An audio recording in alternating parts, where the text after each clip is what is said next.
Somebody said to me yesterday that mental illness is not real, that it doesn't exist, that it only exists in textbooks, and that mental illness is normally an undiagnosed or a misdiagnosed physical condition.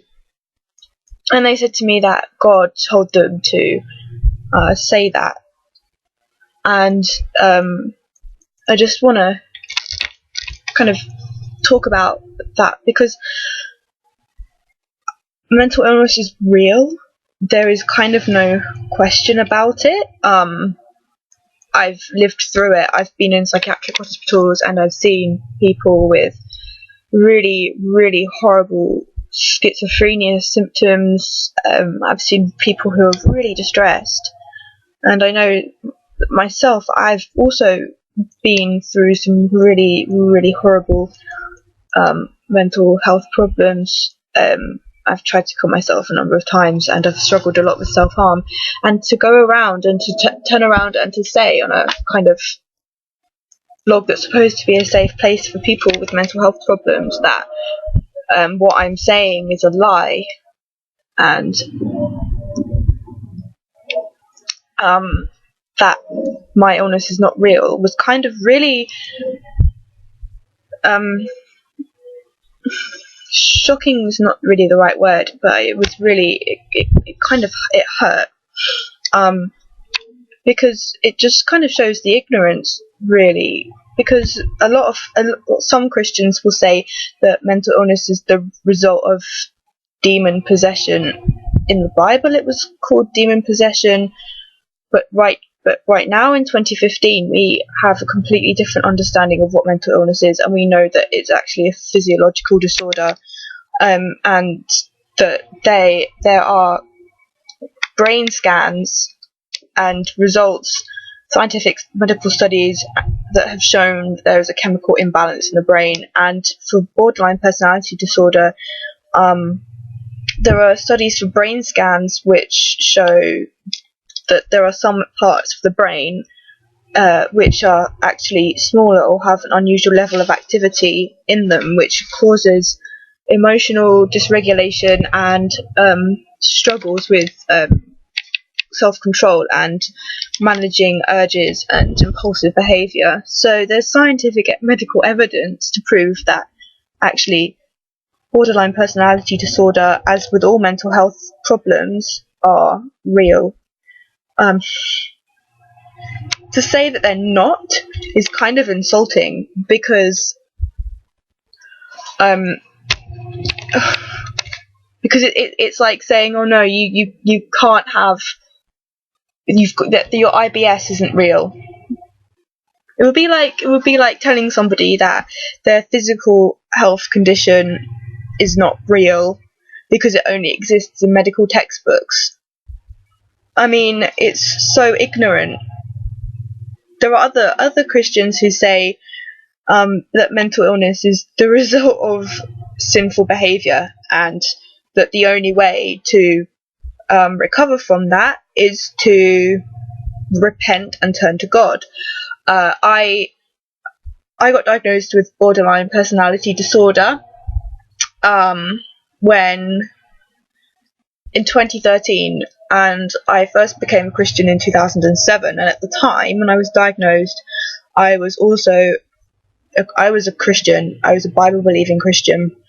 And for somebody to go around and say mental illnesses are the result of sin is self-righteous, because we've all sinned, we've all fallen short of God. We all get trapped in sinful behaviours, and to tell somebody that they need to repent and that they will be cured once they repent from their sin is kind of, it's very ignorant. It's basically ignorance, because I believe that God has created, he's given us psychiatric doctors, psychiatric medicine, and he's given people the gifts to research mental health problems, to increase our understanding. Somebody said to me that that mental illnesses are a current hype in medicine, that it's the hype to diagnose people with depression or anxiety or bipolar disorder or schizophrenia or a personality disorder. I disagree. I think actually the reason why there has been an increase in mental health diagnosis is because we've got a greater understanding of mental illness than we did have even 10 years ago. And so people are more aware of it, and doctors are more aware of it, and it's easier, people are finding it easier to reach out for help, although that's not necessarily the case. So that's why there's been an increase in psychiatric diagnosis. And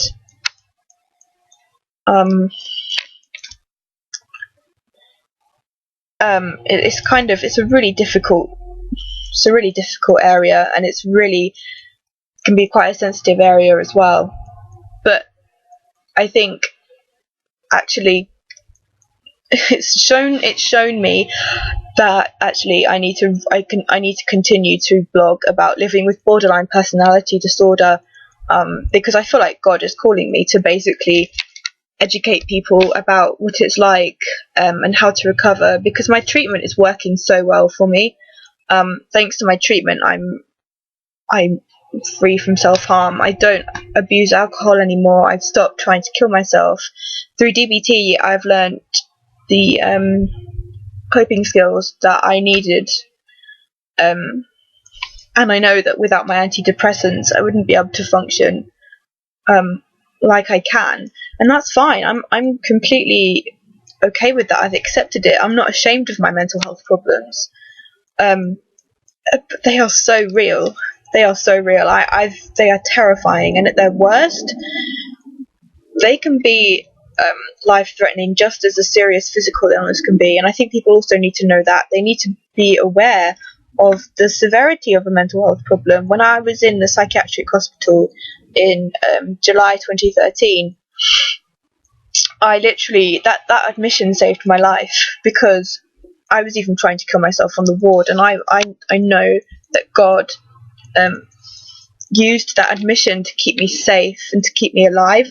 It sounds really dramatic, but I promise you it's not. Like, reality was, I was really suicidal. So if suicide is not a mental illness, what is it? I mean, you know, I'm kind of really shocked and slightly angry that in 2015 we still have all these stigmas surrounding mental health problems, that people are still saying it's demon possession. People are still saying that you need to repent from your sin, because if you're saying that to somebody, you're basically saying, I'm better than you, I've never sinned. We've all sinned. All of us have sinned. Jesus came and he's forgiven us. You're no better than somebody else just because you don't have a mental health problem. We have all sinned. But actually, mental illness is, it's an illness. It's a disorder of the brain. We don't necessarily understand the causes of it yet. There are physiological causes, environmental causes, social causes, all of those, like so many causes. But I don't know if the cause is really as important as learning to cope with your mental illness so that you can have a good quality of life, because that's what my therapy is doing for me right now. It's increasing my quality of life. I'm getting back involved in the church. It's helping me to kind of structure my day and to, cope with my emotions in a much healthier way. And I know for a fact that mental illness is real. I can't really describe what it's like when you're in a mental health crisis, because it's kind of so scary that, it's really scary. It kind of feels like you're not in control anymore, and it's terrifying. But I kind of just, yeah, I mean, God is God is definitely calling me to raise awareness of mental health, because I know that it's still a massive issue. But the reality is that so many Christians are also going to be struggling with mental health problems, and the only way that we can kind of challenge and get rid of ignorance is by educating people and saying, look, this is what I have lived through, this is my experience, this is real. It's not something that you can just pray and be healed. Repenting isn't necessarily going to heal you of your mental health problem. God has given us psychiatric medicine to help heal people,